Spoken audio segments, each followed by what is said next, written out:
And here we go. We're going in. It's all laid out on the table. No rubber. We're going right into this. It's only been like, what, 16, 17 years since we have seen this big boy on our screens. Like, how long has it been? I genuinely didn't think we would ever see Havik in an NRS MK game. Not because I didn't want him. Of course, everybody wants him. But it's because, like, I just didn't know how they would pull it off. Especially with how graphics are nowadays, pulling off a character like this, and not only his, like, grittiness, his silly, over-the-top, gory features, and how he acts, his over-the-top attitude, and all of that pertaining to his, like, grungy, almost, nature. It's kinda hard to capture that in modern day.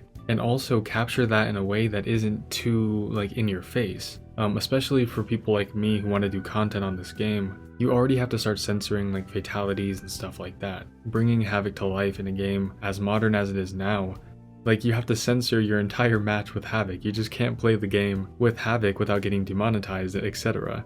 But with the way that they've done it now and the way that we see them doing this in MK1, I'm actually very happy with it. If Havik were to be brought back just a few years earlier in like MKX, which arguably maybe his character would have fit better in the setting of MKX or something like that, in a more dark and grim setting, I think that it's actually better that they bring him back in what is basically the most vibrant, most colorful Mortal Kombat game.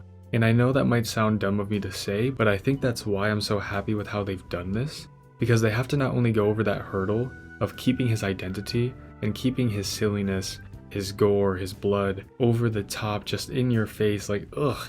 Like, you guys know how Havik is, right? Like, we've known this for years. But they're doing that in a game that is more vibrant than usual, that is different. It's a completely new, different approach to MK as a series. And so I think them bringing him back in this game is perfect, because it forces them to make changes, it forces them to adapt him and make him new, fresh, improved, etc. And I know I said I was going in here raw, no rubber into the bio, but I guess I lied, right? Because I have to talk about this kind of stuff. Breaking this stuff down and explaining how it's changed and also what it means for the future of MK and the present of the franchise is very important to me, right? Also, I'm sorry if you guys hear my dog in the back, but this is crazy. I cannot believe they brought him back. And with that said, we will now finally get into the bio. I pulled it up right here, but without further ado, let's get right into the rebellious anarchist. So like right off the bat, we're hit with like this bucket of water. A citizen of the realm of Sado. Run that back. Can you explain that to me 2 more times maybe? A citizen of Sado. For those that do not know what Sado is, it is Order Realm, the complete opposite of Havik. Havik is all about chaos. He's all about the personification of chaos, of wreaking havoc among everything. And so him being from Sado is already this huge change for his character, but honestly, without even reading the rest of this yet, it makes sense. Havik is sworn to take down its oppressive regime and free his people. They would do anything for order, they would do anything to keep people in line, they would do anything to like keep peace essentially. They would use any practice if it's unjust, if it's, you know, incorrect to do, if it's wrong, if it's hurting people, etc. They would do anything to maintain their perfect idea, quote unquote, of order. But it seems that Havik's people are actually there and they're held captive.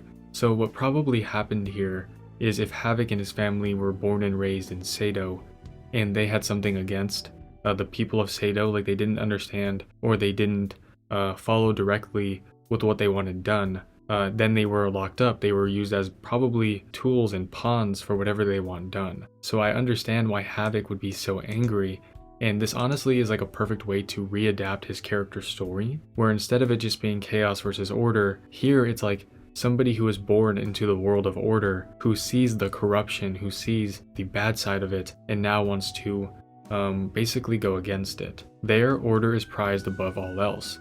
Lawbreaking is met with strict punishment. Its citizens live in strictly regulated castes?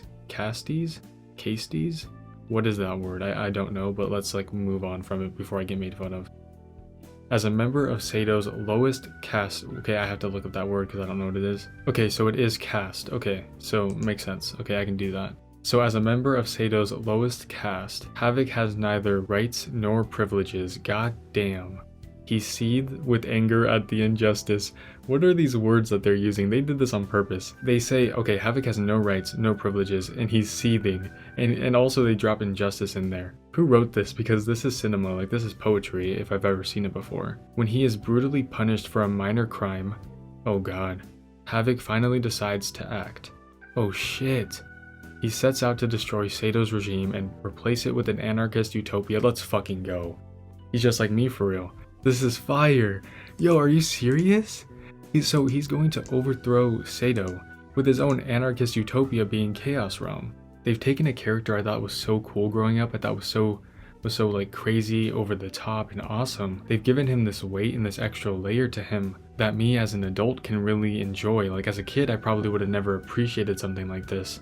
I said that as if I was like a boomer. I'm 19 by the way. But this is, I'm actually like, I'm shocked at how good this is. Please tell me I'm not overreacting. Can we all like do me a favor and overreact in the comments? That way I feel normal with my opinion. Thank you, my fellow Karmatem Fortnite gamers. Once he breaks Sato's social order, Havik will free its citizens.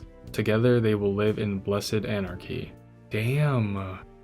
Dude, honestly, like Darius could be in this. Even Dairu, like they could totally have a Darius and Dairu NPC in the story that is helping Havik overthrow Sato. That would be insane. That would make me so happy. Like I'd be kicking my feet like a fucking kid on Christmas morning. I would go crazy for that. I know I keep saying this is crazy, but like what are you gonna do about it? Sue me. I don't know what to say. This is crazy. He has like scars, a metal hand? No, it's just wrapped up. And then his face. I know people are kind of torn on his hairstyle and his face. It takes that general idea of Havik from the old games and makes it more modern, tones it down a bit. They toned it down in like a tasteful way. And if anything, they can make him deteriorate more over the course of the game's story. So maybe his face will get more fucked up, or maybe his arms will, you know, become more bone-like, or maybe his face will show more of his skull and all of that. And then as for his hair, I don't think that's much of a big deal. This is fine in my opinion. And if anything, he can also just tie his hair up and get the ponytail that everyone wants to see return. But my one question with this is, why is Hotaru not in the game? Ed Boon already confirmed there's no Hotaru. And maybe that was a troll, and Hotaru is in like Combat Pack 2 or something like that. But if this story is all about Sato, then without a doubt in my mind, Hotaru or somebody like that has to be name dropped at least. Because they have to show us that Havik's family was like, you know, mistreated, or Havik was punished for his crime. And I'm assuming that's how his face got burned off, at least that's what I'm assuming. If Hotaru isn't an NPC or isn't playable or something, he at least has to be name dropped. At least that's what I would imagine. But with that said, I'm very happy with this. Let me know your guys' thoughts. I know so many of you have wanted this as well. Simply, we won. This is everything we once wanted for this character and more. And ladies, gentlemen, and MB beauties, make sure you all stay safe, stay hydrated, and I will see you all in the next one. Bye-bye.